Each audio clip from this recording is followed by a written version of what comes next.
Good afternoon. Myself Dr. Seema Saxena, Assistant Professor in Geology.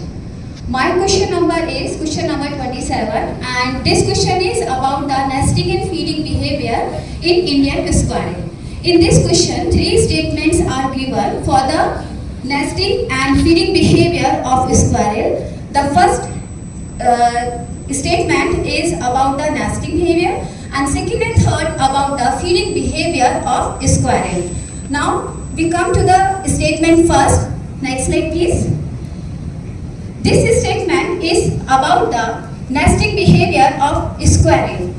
इस statement में ये कहा गया है कि जो स्क्वायरल्स हैं वो बर्रों बनाती हैं, वो ग्राउंड में रहती हैं.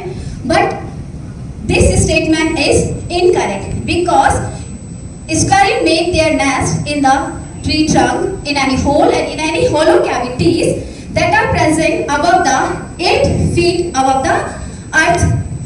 Okay, and these nests are for their protection of young ones, and they protect them from the adverse environmental condition. Generally, they don't burrow inside the ground, and this statement is incorrect. Now we come to the statement second. Statement second says that they collect food in the form of nut and seeds.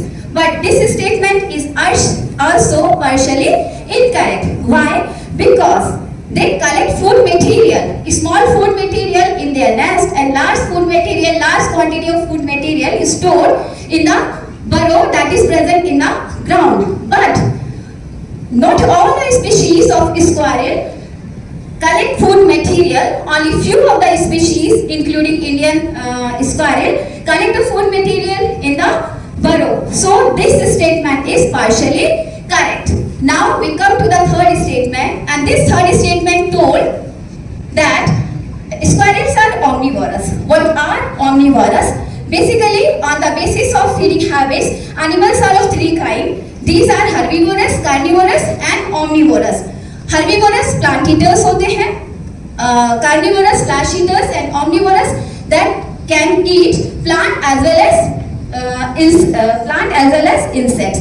Now the squirrel can eat both the plant product as well as, when the plant products are not available, they can eat the insects and other small parts of animal. So it shows both the herbivorous habit and carnivorous habit. So we can say that squirrels are omnivorous in feeding habit. So the statement third is also correct. So out of the three statements that are given about for the Indian squirrel, only two statements are correct, that is statement second and third. Thank you very much.